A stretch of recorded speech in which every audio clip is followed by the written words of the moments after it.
유럽이 놀라고 있습니다. 유럽의 가짜라는 생각으로 한국에 왔던 프랑스 여기자가 쓴 기사 때문인데요. 한국을 무시하던 프랑스인이 인정한 한국의 진가는 무엇이었을까요? 구독과 좋아요 눌러주시면 영상 제작에 큰 힘이 됩니다. 그럼 이야기 시작합니다. 저는 줄리앙 베르네입니다.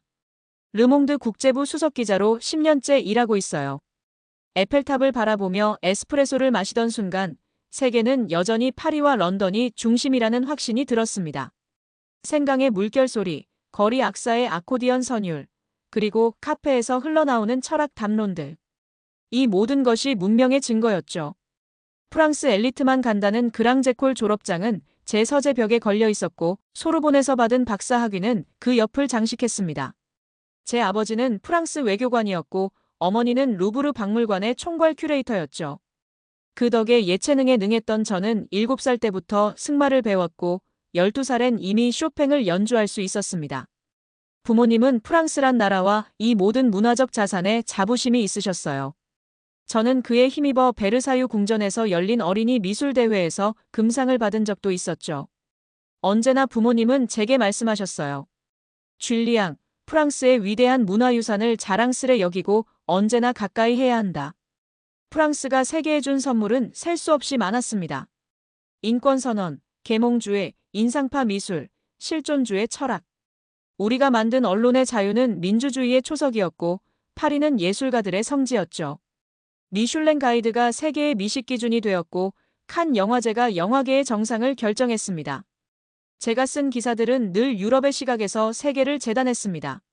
미국의 총기 문제, 중동의 분쟁, 아프리카의 기아, 그리고 아시아의 급성장은 그저 서구 문명을 따라가는 복제품으로 묘사했죠. 특히 아시아는 제게 그저 이국적인 풍경일 뿐이었습니다. 일본은 기술만 발달한 문화 모방국, 중국은 인권이 없는 거대한 공장, 그리고 한국은 솔직히 잘 몰랐습니다. K-팝인이 뭐니 하는 것들이 파리 젊은이들 사이에서 유행한다지만 그건 일시적인 현상일 뿐이라고 생각했죠. 유럽 중심주의? 당연한 것 아닙니까? 문명은 그리스에서 시작해 로마를 거쳐 파리에서 꽃피웠으니까요. 나머지 세계는 우리가 만든 틀 안에서 움직이는 것이었습니다. 편집국장 마르탱의 전화가 왔을 때 저는 막 샹젤리제 거리의 고급 레스토랑에서 점심을 마친 참이었습니다. 줄리앙, 한국 외교관 취재건으로 서울에 다녀와야겠네. 한국? 정말이지 웃음이 나왔습니다. 그 나라? 루브르에 관광 오던 젊은이들 말이요. 사실 한국인들을 볼 때마다 느낀 건 일종의 연민이었습니다. 프랑스 명품을 사려고 줄 서고 에펠탑 앞에서 셀카를 찍으며 행복해하는 모습. 우리의 문화를 동경하는 작은 나라 시민들이라고 생각했죠. 마르탱의 목소리가 단호해졌습니다. 줄리앙, 세상은 달라지고 있어. 직접 봐라. 저는 마지못해 고개를 끄덕였습니다. 어차피 며칠이면 끝날 출장이었고 돌아와서는 아시아의 작은 기적 정도로 포장하면 될 터였죠. 한국이요? 그건 복사된 서방일 뿐이죠. 인천공항에 도착한 순간 제 예상은 빗나가기 시작했습니다. 자동화된 입국 심사대가 줄지어 있었고 제 얼굴을 스캔하는 데 걸린 시간은 정확히 7초였죠. 파리 샤를드골 공항의 그 끝없는 대기줄이 떠올랐습니다. 수화물 찾는 곳으로 가는 길, 천장에 설치된 안내 표지판들이 한국어, 영어, 중국어, 일본어로 깔끔하게 정리되어 있었습니다. AI가 수화물을 자동 분류하는 시스템이 작동하고 있었죠. 제 가방이 나오기까지 걸린 시간은 12분. 파리에서는 최소 30분은 기다렸을 겁니다. 이런 수준을 아시아에서 보게 될 줄이야. 저도 모르게 중얼거렸습니다. 공항 직원들이 조용히 움직이며 길을 안내했습니다. 아무도 큰 소리로 말하지 않았고 승객들 사이에 눈빛을 주고받지 않아도 모든 것이 매끄럽게 흘러갔죠. 프랑스였다면 누군가는 분명 새치기를 했을 테고 그것 때문에 언성이 높아졌을 겁니다. 택시를 타고 서울로 향하는 길. 창밖 풍경이 눈에 들어왔습니다. 도로가 이상하리만큼 깨끗했죠. 운전기사는 말없이 미터기를 켰고 정확한 경로로 이동했습니다. 팁을 바라는 눈치도 없었어요. 지하철역 입구를 지날 때였습니다. 젊은 청년 하나가 노인에게 다가가 팔을 내밀었죠. 지팡이를 든 노인을 부축해 계단을 내려가는 모습이었습니다. 파리 메트로에서는 상상도 못할 광경이었어요. 다 같이 역 입구 전광판에 적힌 문구가 눈에 들어왔습니다. 처음엔 그저 정부의 선전 구호쯤으로 생각했죠. 북한도 아니고 이런 집단주의적 문구라니. 그런데 이상했습니다. 사람들의 행동에서 그 문구가 살아 움직이는 것 같았으니까요. 호텔에 도착해 체크인을 하는데 프런트 직원이 유창한 프랑스어로 인사를 건넸습니다. 파리의 호텔에서 한국어로 인사하는 직원이 있을까요? 없습니다. 우리는 그럴 필요를 느끼지 않으니까요. 방에 들어와 창가에 앉았습니다. 서울의 스카이라인이 한눈에 들어왔죠. 질서정연한 불빛들, 체계적으로 뻗어있는 도로들. 문득 제가 떠나온 파리가 떠올랐습니다. 골목마다 널브러진 쓰레기 봉투들, 소변 냄새가 나는 지하철 통로, 소매치기를 조심하라는 관광 안내문들. 우리의 자유는 무질서와 같은 말이었을까요? 우리가 개인주의라고 자랑하던 것이 사실은 이기주의였을까요? 제 안에 무언가가 흔들리기 시작했습니다. 이 도시는 우리가 알고 있던 동양이 아니다. 창밖으로 보이는 한강의 야경이 너무나 고요하고 아름다웠습니다. 세느강처럼 낭만적이진 않았지만 훨씬 깨끗하고 평화로워 보였죠. 프랑스의 자유가 서로를 밀어내는 힘이라면 이곳에 우리는 서로를 끌어안는 힘인 것 같았습니다. 그것이 강요가 아니라 자연스러운 습관처럼 보인다는 게 더욱 충격이었죠. 혹시 우리의 세련됨이 무관심의 다른 이름은 아니었을까요? 서울 생활 일주일째. 제가 믿던 프랑스식 우월감의 틈이 벌어지기 시작했습니다. 감기 기운이 있어 동네 의원을 찾았죠. 프랑스였다면 주치의 예약에만 2주는 걸렸을 겁니다. 그런데 여기선 달랐습니다. 접수부터 진료, 처방, 약국에서 약을 받기까지 걸린 시간은 정확히 23분이었죠. 의사는 증상을 꼼꼼히 물었고 약사는 복용법을 상세히 설명했습니다. 진료비는 파리의 10분의 1 수준이었어요. 의료 선진국 프랑스의 시민이 받는 것보다 훨씬 효율적인 시스템이었습니다. 세종문화회관 근처 전시회를 취재하러 갔을 때였습니다. 젊은 예술가들의 미디어 아트전이었죠. 처음엔 어차피 서양 따라하기겠지 싶었습니다. 하지만 작품들을 보는 순간 그 생각이 깨졌어요. 한국의 전통 문양을 AI로 재해석한 작품, 한글 서예를 디지털로 구현한 설치미술. 이건 복제가 아니라 창조였습니다. 서양의 형식을 빌렸지만 내용은 완전히 그들의 것이었죠. 이게 진정한 문화 융합이구나. 제 마음속 프레임이 조금씩 흔들렸습니다. 판교 테크노밸리의 IT 기업 취재는 더 큰 충격이었죠. 20대 개발자들이 실리콘밸리 기업들과 대등하게 화상회의를 하고 있었습니다. 그들의 영어는 완벽했고 기술 수준은 뒤지지 않았어요. 더 놀라운 건 태도였습니다. 자신감은 있었지만 거만함은 없었죠. 회의가 끝나고 한 개발자가 제게 말했습니다. 우리가 최고라고 생각하진 않아요. 단지 최선을 다할 뿐이죠. 프랑스 엘리트들이 가진 그 특유의 오만함과는 정반대였습니다. 점심시간 회사 구내식당에서 본 광경도 인상적이었어요. CEO부터 신입사원까지 같은 줄에 서서 기다렸습니다. 프랑스였다면 당연히 임원 전용 식당이 따로 있었겠죠. 퇴근 후 한강공원을 걸었습니다. 밤 10시가 넘었는데도 조깅하는 사람들, 자전거 타는 가족들로 가득했죠. 쓰레기 하나 없는 깨끗한 잔디밭, 정확히 분리수거된 쓰레기통들. 파리의 블로뉴 숲을 떠올려봤습니다. 해가 지면 가지 말라는 곳. 범죄의 온상이 된 그곳과 이곳의 차이는 무엇일까요? 작지만 체계적인 나라. 이 단어가 머릿속을 떠나지 않았습니다. 프랑스 동료 기자 앙투안에게 전화를 걸었죠. 서울은 어때? 그의 목소리엔 비웃음이 섞여 있었습니다. 저도 애써 가볍게 대답했어요. 별거 없어. 그냥 깨끗한 도시야. 하지만 속은 불편하게 요동쳤습니다. 카페에서 일하던 중이었습니다. 옆 테이블 젊은이들이 노트북을 펼쳐놓고 스타트업 아이디어를 논의하고 있었죠. 그들의 대화에서 들리는 단어들 마이너스 글로벌 진출, 나스닥 상장, 유니콘 기업. 파리의 젊은이들은 주 35시간 근무와 바캉스를 이야기하는데 여기선 세계 정복을 꿈꾸고 있었습니다. 그날 밤 호텔로 돌아와 오랫동안 생각했습니다. 파리의 유별남은 자신을 돋보이게 하는 무대였습니다. 독특한 패션, 기행, 스캔들. 그게 우리가 자랑하는 개성이었죠. 하지만 서울의 유별남은 달랐습니다. 남을 배려하지 않는 사람이 유별난 사람이었어요. 품격이란 타인을 배려하는 방식이구나. 그 순간 프랑스식 자존심이 처음으로 흔들렸습니다. 우리의 기준은 더 이상 보편이 아니었어요. 뉴욕 JFK 공항. 편집국의 긴급 지시로 UN 본부 회의를 취재하러 왔습니다. ESTA로 입국 심사를 받으며 줄을 서 있었죠. 프랑스 여권을 든 제 앞엔 20명 정도가 기다리고 있었습니다. 그때 옆줄이 눈에 들어왔습니다. 자동 입국 심사대였죠. 한국 기자가 여권을 스캔하고 있었습니다. 박지훈이라는 이름표를 단 30대 남자였어요. 삐빅. 단 6초 만에 게이트가 열렸습니다. 그가 당당히 입국장을 빠져나가는 동안 저는 여전히 줄 중간에 서 있었죠. 그의 여권 커버에 선명히 새겨진 REPUBLIC OFKUREA 글자가 유독 크게 보였습니다. 이상하게 가슴이 서늘해졌습니다. 프랑스 여권은 전 세계 188개국을 무비자로 갈 수 있습니다. 자랑스러운 숫자죠. 그런데 한국은 192개국이더군요. 언제 우리를 추월한 겁니까? 아, 내가 한국을 너무 후진국이라 단정했구나. 제 차례가 되어 심사대에 섰습니다. 입국 심사관의 까다로운 질문들이 이어졌죠. 방문 목적, 체류 기간, 숙소. 프랑스 여권이 주는 특권 같은 건 없었습니다. 심사를 마치고 나오는데 모니터에 띄워진 안내문이 보였습니다. 미국 비자 면제 프로그램 개선 마이너스 한국, 자동 입국 심사 확대. 도대체 언제부터 우리가 뒤를 따라가기 시작했지? UN 본부 회의장. 각국 기자들이 모여 있었습니다.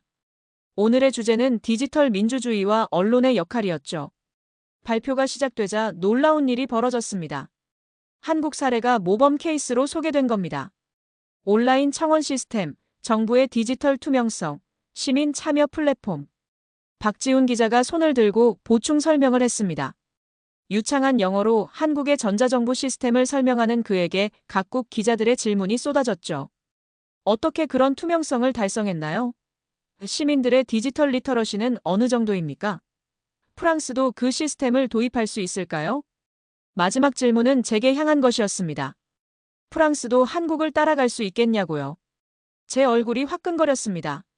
언제부터 우리가 아시아의 작은 나라를 벤치마킹 대상으로 여기게 됐단 말입니까? 휴식 시간 커피를 마시며 창밖을 봤습니다. 맨해튼의 스카이라인이 여전히 위압적이었지만 그 사이로 보이는 전광판엔 삼성과 LG의 광고가 번쩍이고 있었죠. 박지훈 기자가 다가왔습니다. 프랑스 분이시죠? 파리는 정말 아름다운 도시예요. 지난번 휴가 때 가족과 다녀왔습니다.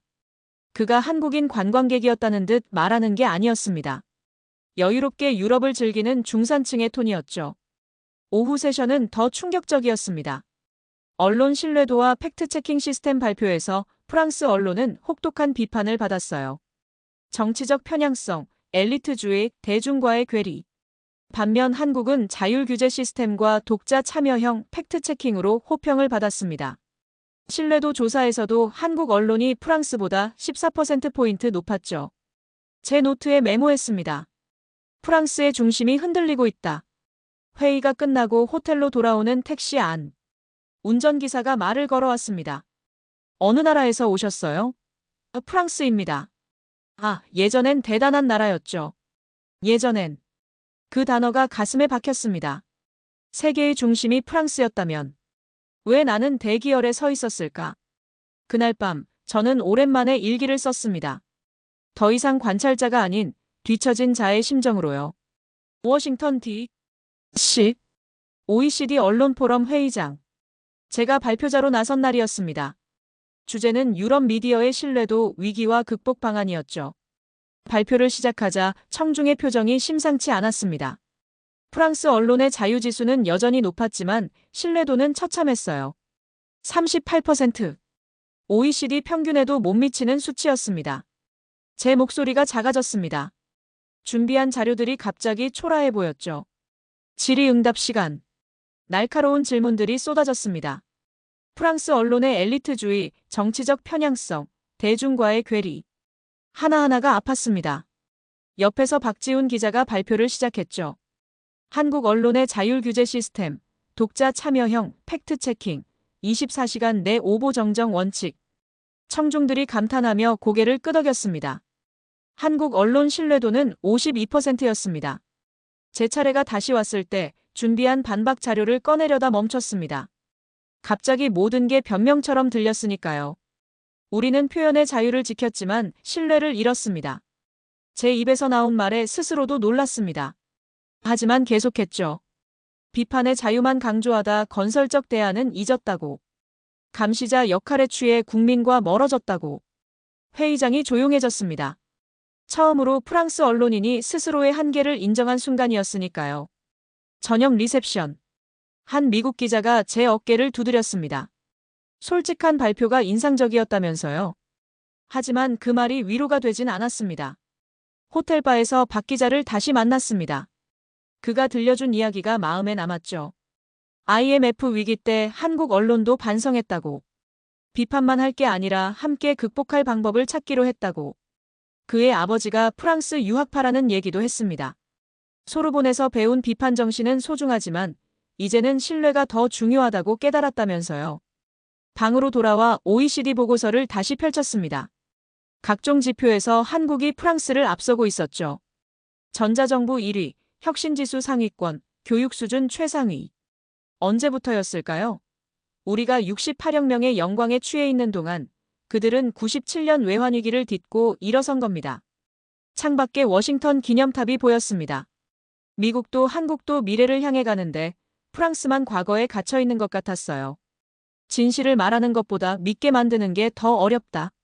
노트에 적었습니다. 처음으로 인정했죠. 우리가 잃은 건 영향력이 아니라 신뢰였다고. 국제사회에서 프랑스의 목소리가 작아진 이유를 이제야 깨달았습니다. 자유의 이름으로 무책임했고 비판의 이름으로 오만했으니까요. 프랑스가 자랑하던 언론의 자유. 하지만 아무도 믿지 않는 자유에 무슨 의미가 있을까요? 펜은 여전히 강하지만 신뢰를 잃으면 종이 위의 소음일 뿐입니다. 박 기자가 했던 말이 계속 맴돌았습니다. 신뢰는 말의 자유가 아니라 행동의 누적에서 온다고. 한국이 보여준 건 바로 그것이었습니다. 비판과 냉소의 프랑스. 신뢰와 책임의 한국. 그날 밤 저는 오랫동안 잠을 이룰 수 없었습니다. 처음으로 프랑스인이 아닌 언론인으로서 제 자신을 돌아봤으니까요. 도쿄 나리타 공항. 입국장을 나서자 정적이 제 귀를 감쌌습니다. 사람들이 조용히 움직였고 안내방송조차 절제되어 있었죠. 공항철도를 타러 가는 길 모든 것이 시계처럼 정확했습니다. 열차 안. 통화하는 사람은 아무도 없었습니다. 프랑스인이었다면 당연히 큰 소리로 전화했겠죠. 저도 모르게 휴대폰을 진동으로 바꿨습니다. 신주쿠역에 도착했을 때 출퇴근 시간 인파에 압도됐습니다. 수만 명이 움직이는데 부딪히는 사람이 없었어요. 각자의 리듬으로 걷지만 전체는 하나의 흐름이 되어 움직였죠. 그때였습니다. 유럽인 관광객 몇 명이 에스컬레이터 양쪽에 서서 통행을 막고 있었어요. 일본인들은 아무 말 없이 기다렸지만 그들의 표정에서 불편함이 읽혔습니다. 한 프랑스인이 큰 소리로 웃으며 통화를 시작했습니다. 주변 사람들이 슬쩍 피했죠. 제 얼굴이 화끈거렸습니다. 저게 바로 다른 나라 사람들이 보는 우리의 모습이었으니까요. 긴자 거리를 걸었습니다. 명품 매장들이 즐비했지만 쓰레기 하나 보이지 않았어요. 화장실은 호텔 로비처럼 깨끗했고 노숙자는 찾아볼 수 없었습니다. 파리의 샹젤리제가 떠올랐습니다. 관광객들이 버린 쓰레기, 소매치기 조심 안내문, 구걸하는 사람들. 우리는 그것을 도시의 활력이라고 포장했지만 사실은 무질서였죠. 메이지 신궁을 방문했을 때였습니다. 프랑스인 단체 관광객들이 신성한 장소에서 떠들며 사진을 찍고 있었어요. 가이드가 조용히 하라고 표지판을 가리켰지만 그들은 개의치 않았습니다. 우리가 예의의 나라라고 불릴 자격이 있을까? 스스로에게 물었습니다. 그날 저녁 작은 이자카야에 들어갔습니다. 혼자 온 손님을 위한 카운터석이 있었죠. 옆자리 일본인 회사원이 조용히 사케를 마시고 있었습니다. 문득 파리의 비스트로가 생각났습니다. 시끄러운 대화, 웨이터를 큰 소리로 부르는 손님들, 계산서를 두고 벌어지는 실랑이. 그게 우리의 문화라고 자부했었죠. 다음 날 도쿄도청을 취재했습니다. 공무원들의 응대는 정중하고 신속했어요. 필요한 자료를 즉시 제공했고 약속 시간은 분 단위로 지켰습니다. 파리시청에서의 취재를 떠올려 보니 한숨이 나왔습니다. 이 시간 기다리기는 기본이었고 담당자는 불친절했죠. 그것도 프랑스의 개성이라고 생각했던 제가 한심했습니다. 시부야 교차로에 서서 신호를 기다렸습니다. 수천 명이 동시에 건너는데도 충돌이 없었어요. 각자가 타인을 의식하며 움직였기 때문이었죠. 파리의 쓰레기 파업 장면이 머릿속에 스쳤습니다. 거리에 쌓인 쓰레기 더미, 악취, 쥐떼. 파업권은 신성하다고 옹호했지만 그 피해는 고스란히 시민들이 받았죠. 국가 품격은 GDP가 아니라 시민의식이다. 제 노트에 그 문장을 기사 제목처럼 적었습니다. 도쿄역에서 신칸센을 기다리며 생각했습니다. 일본의 질서가 때론 숨막힐 수 있겠죠. 하지만 프랑스의 무질서가 자유라고 포장될 자격이 있을까요? 열차가 정확히 15초 일찍 도착한 것에 대해 안내방송이 나왔습니다. 사과였죠. 파리의 아리알은 30분 연착도 예사인데 말입니다. 문명은 목소리가 아니라 태도였다. 도쿄를 떠나며 깨달았습니다. 우리가 개인의 자유라며 자랑했던 것들이 사실은 타인에 대한 무관심이었다는 것을. 일본과 한국이 보여준 시민의식. 그것이 진정한 선진국의 척도였습니다. 프랑스가 잃어버린 것은 바로 그것이었죠. 파리로 돌아온 첫날 밤. 저는 노트북을 열고 검색을 시작했습니다. 헨리 여권지수 2023이라고 타이핑했죠. 결과가 화면에 떴습니다. 1위 일본 -193개국, 2위 싱가포르, 한국 -192개국, 6위 프랑스 -188개국. 숫자를 다시 확인했습니다. 분명 몇 년 전까지만 해도 프랑스가 최상위권이었는데요. 언제 이렇게 뒤처진 겁니까? 다음 검색어는 OECD 언론 신뢰도였습니다. 프랑스 38%, 한국 52%. 화면을 노려봤지만 숫자는 변하지 않았죠. 더 검색했습니다. 전자정부 발전지수, 혁신지수, 교육 경쟁력. 거의 모든 지표에서 한국이 프랑스를 앞서고 있었습니다. 우리가 기준이라 믿었는데 이제는 뒤처진 이름이 되었군. 창밖으로 파리의 야경이 보였습니다. 여전히 아름다웠지만 이제는 다르게 보였어요. 박물관 같은 도시. 과거의 영광에 갇힌 도시. 며칠 후 편집국 회의. 동료들 앞에서 서울과 도쿄 취재기를 발표해야 했습니다. 예전 같았으면 아시아의 기묘함을 조롱하는 톤으로 썼겠죠. 하지만 이번엔 달랐습니다. 한국의 시민의식, 일본의 질서 정신을 있는 그대로 전했습니다. 동료들의 표정이 굳어갔죠. 특히 한국이 여러 지표에서 프랑스를 앞섰다는 부분에서 술렁였습니다. 그래도 우리에겐 문화가 있잖아. 루브르가 있고 에펠탑이 있고. 누군가 반박했습니다. 예전에 저였다면 동의했을 겁니다. 하지만 이제는 알았죠. 박물관과 관광지만으로는 선진국이 될 수 없다는 것을. 집으로 돌아와 오랜만에 파리 메트로를 탔습니다. 지저분한 역사, 고장난 에스컬레이터, 구걸하는 사람들. 서울 지하철과 너무나 대비됐습니다. 카페에서 에스프레소를 시켰는데 웨이터가 불친절했습니다. 그것이 파리지행의 개성이라고 믿었던 제가 우스웠죠. 사실은 그냥 무례함이었는데 말입니다. 그날 밤 제 기사를 쓰기 시작했습니다. 제목은 이미 정해져 있었죠. 프랑스가 놓친 미래, 아시아가 잡은 기회. 프랑스의 자존심을 건드리는 내용이었습니다. 하지만 진실을 외면할 순 없었어요. 우리가 민주주의와 인권을 외치는 동안 그들은 실용과 효율로 미래를 만들고 있었으니까요. 신뢰는 말의 자유가 아니라 행동의 누적에서 온다. 한국에서 배운 이 교훈을 기사에 담았습니다.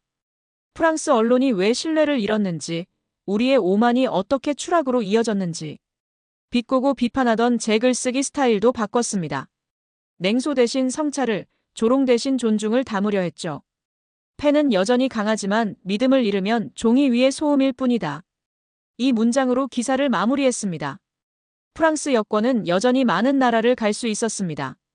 하지만 그것이 존경으로 이어지진 않았죠. 진정한 여권의 힘은 비자 면제국 숫자가 아니라 그 나라 시민이 받는 신뢰에서 나온다는 것을 깨달았습니다. OECD 보고서를 다시 펼쳤습니다. 삶의 질 지수에서도 한국이 빠르게 상승하고 있었죠. 자살률은 여전히 높았지만 개선 속도는 가장 빨랐습니다. 우리는 여전히 제자리였습니다. 주 35시간 근무와 바캉스를 지키느라 세계가 어떻게 변하는지 보지 못했죠. 저는 얼마 뒤 프랑스로 귀국했어요. 생강변을 따라 걸었습니다. 노트르담 성당의 복구 현장을 지나 퐁네프 다리를 건너 에펠탑이 보이는 트로카데로까지. 제가 사랑했던 파리의 길이었죠. 하지만 이제는 다르게 보였습니다. 강변의 노숙자들, 다리 밑 쓰레기들, 관광객을 노리는 소매치기들. 예전엔 도시의 일부라고 넘겼던 것들이 부끄러워졌습니다. 인천, 뉴욕, 워싱턴, 도쿄 그리고 파리. 지난 2달의 여정이 하나의 거울이었음을 깨달았죠. 각 도시는 프랑스가 잃어버린 것들을 비춰주었습니다. 프랑스가 잃은 건 영향력이 아니라 신뢰였다. 벤치에 앉아 노트북을 열었습니다. 이번엔 다른 기사를 쓸 차례였죠. 제목이 떠올랐습니다.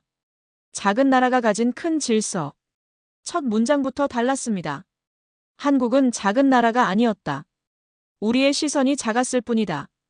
예전에 제가 쓰던 냉소적인 문체는 사라졌습니다. 대신 짧고 명확한 문장들로 채워나갔죠. 서울의 24시간 편의점이 보여준 효율성. 시민들의 자발적 질서가 만든 안전한 밤거리. 젊은이들의 겸손한 자신감. 이 모든 것이 한국의 진짜 힘이었다고 썼습니다. 프랑스의 개인주의와 한국의 공동체주의를 비교했습니다. 우리의 자유가 때론 이기주의가 되고 그들의 배려가 진정한 품격이 될 수 있음을 인정했죠. 기사를 쓰는 내내 묘한 해방감이 들었습니다. 더 이상 위에서 내려다보는 관찰자가 아니었으니까요. 배우는 자세로 겸손하게 쓸 수 있었습니다. 마지막 단락에 이르렀을 때 잠시 멈췄습니다. 어떻게 끝맺어야 할지 고민됐죠. 그때 한국에서 만난 한 청년의 말이 떠올랐습니다. 우리가 프랑스에서 배운 게 많아요. 이제는 서로 배울 때인 것 같아요. 그래, 서로 배우는 것. 그것이 진정한 문명의 교류였습니다.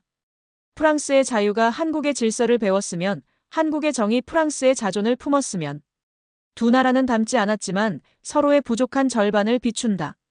이렇게 기사를 마무리했습니다. 창밖을 보니 노을이 지고 있었습니다. 에펠탑에 불이 들어오기 시작했죠. 여전히 아름다운 도시였습니다. 하지만 이제는 알았습니다. 아름다움만으로는 부족하다는 것을. 편집국에 기사를 보냈습니다. 반응이 어떨지 알 수 없었죠.